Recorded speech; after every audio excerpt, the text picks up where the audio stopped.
He's in today and he is working on the i30. He's having a lot of fun by the looks of it. He's got to change the rear passenger seat belt. Is it rear passenger? Yeah, rear passenger seat belt he's got to change because the one we got in there at the moment isn't retracting properly. He's got to change out a headlight or solve a headlight issue. Apparently there's a part broken off it, so he's going to take the front bumper off and get the light out completely. I did see about getting a replacement light, but it's not easy. There's not many of them about. And what else have we got to do on this as well? There's a couple other little bits on the MOT to do. Nothing outrageous. So PD and I, he was just having a little tea break and he was just chatting about how he'd watched the video on how Mike Brewer got done over on a car when the customer bought it distance with credit card details. The car was delivered to the house that matched the card details and the driver's license and all that. Driver dropped it off. The guy who dropped the car off never saw the buyer leave the house, who stood already waiting for him and just drove off. Turned out identity fraud. The guy got hold of this person's details and lived at that house, ordered the car and just drove it away. So we're just saying, PD, what do they need to be using to protect their bank details? They're obviously got to use Surfshark, my man. They've got to be using Surfshark. I've checked all their bank details online. That's it. Pete, we're going to get you as an influencer if it kills us. So let me tell you about that while he changes that lower arm out. I want to remind PD why they need to be using Surfshark, because Surfshark gives you a fixed IP address. That means it is secure end to end, a private encrypted internet connection that protects all of your data while you're online. Stops all these nasty little devils getting in and seeing what you're up to online, grabbing your bank details and other information, and then using it for dodgy purposes like ripping off Mike Brewer. Poor old Mike, yeah, 10.5 grand lost. Yeah, if that person there had Surfshark on their mobile phone, their laptop, and they've been doing things like banking and so forth, they'd have always been in a secure connection and no one would have been able to see their information. Now, those of you who've been watching for a while now will know that the other reason I like Surfshark is with their software, you can change your IP address to different locations. So you can access geo-locked content. What I mean by that is like on Netflix and other streaming platforms, you can only see certain movies and series based on the country you're in. But with your Surfshark, you can use Surfshark to flip between different countries' IP addresses, internet connections, and then get access to the latest movies and series that you want to watch. So at the moment, if you go across to surfshark.com, you can get 4 months extra free at an unbeatable price. This Black Friday holiday period, Surfshark prices are at their very best, but it is for a limited period only. Now, as always, I'd like to thank Surfshark for being a continued sponsor of Chops Garage. Pete, thanks Surfshark, because otherwise you wouldn't have tea and biscuits. Just pick this up. Little Mazda 2. We know I love a Mazda 2, don't we? One of my favourite little cars. So the Hyundai i10 if you want a really small, lightweight, local town run around. If you want something that can be a bit more versatile, better with the dual carriageways and motorways. You like to drive, so you like something that handles nicely and has got a bit of zip to it. Mazda 2s, every time. I love a Mazda 2. Really good little cars.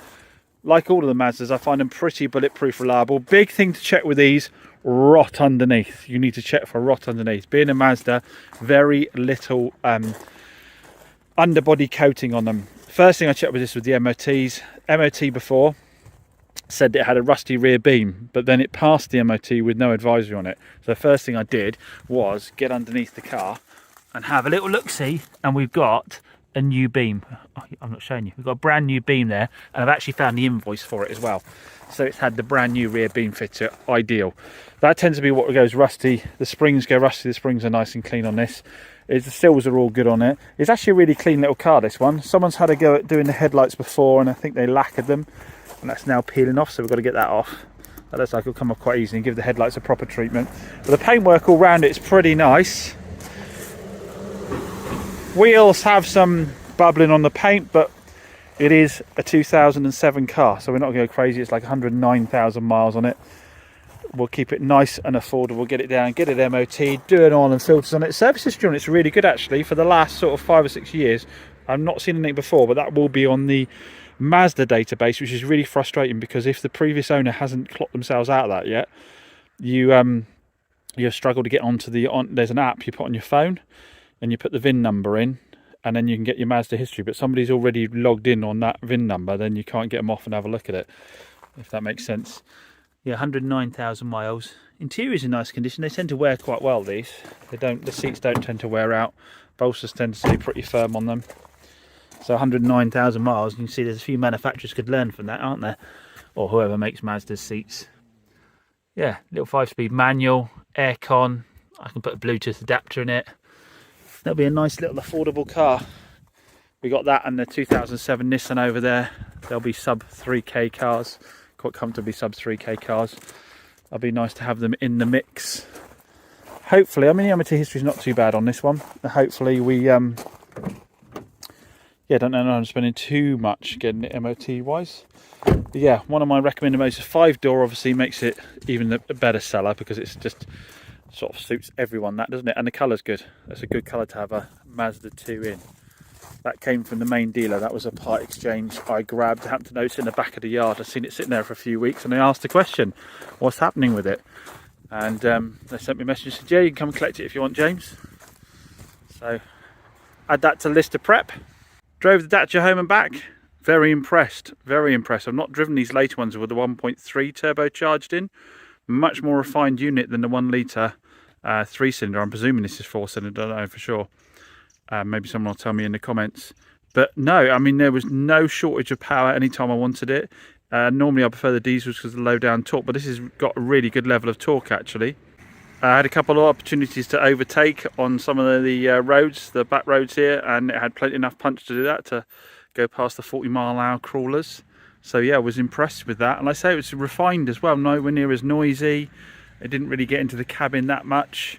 Seems a really good compromise. I don't know what the road tax is on this for the 1.3, but highly recommended. Highly recommended. It's a nice looking thing as well, isn't it?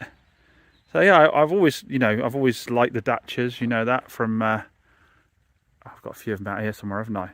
I've always liked the older ones, especially with the 1.5 diesel in. But yeah, this later car is just a step up again. Obviously, got a bit more kit. Its styling's a little bit better. Yeah, definitely one you should add to your list if you're out looking for a soft roader. Should we call it a soft roader? Yeah, if you're looking for something a little bit raised, good value for money, lots of equipment. Yeah, really quite impressed. Only thing I'm not keen on, and I'm sure I can go into the settings and change it, is that when I walk away from it and it automatically locks itself, it goes boop boop, makes a funny boop boop noise, which I imagine would be quite irritating for neighbours if you lived at houses close by and that was late in the evening. I have purchased another broken car. I say another broken car, I don't have too many broken cars around luckily.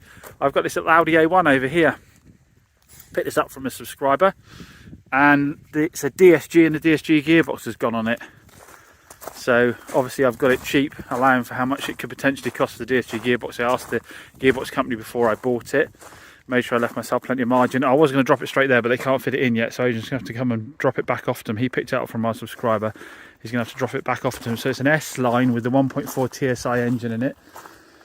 Nice spec little car, I say, with a DSG automatic gearbox on it. It's got a really good service history, 94,000 miles. Retail on this is about 6.5. Even on a 2012, these hold their value really well. Very popular little cars, these, all polished up with these kind of alloys on, and the automatic gearbox, a very attractive proposition. So we'll get it down to extra gearboxes and get it done. At the moment we can't move it at all, other than rolling it around.